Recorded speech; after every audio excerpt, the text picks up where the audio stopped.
يسعدنا اليوم أن نقدم لكم الكابتن جمال السلامي مدربا لمنتخب النشامة بعقد يمتد لمدة 3 سنوات. خبطات المدرب يا اخوان، اذا المدرب مش قد المنتخب غيروه على البدري، لانه احنا عندك مونديال، عندك تصفيات. طبعا احنا بنحمل المسؤوليه للمدرب اللي هو السلامي.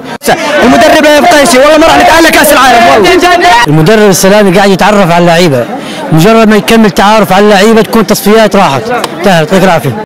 المجد ينتزع ولا يعطى.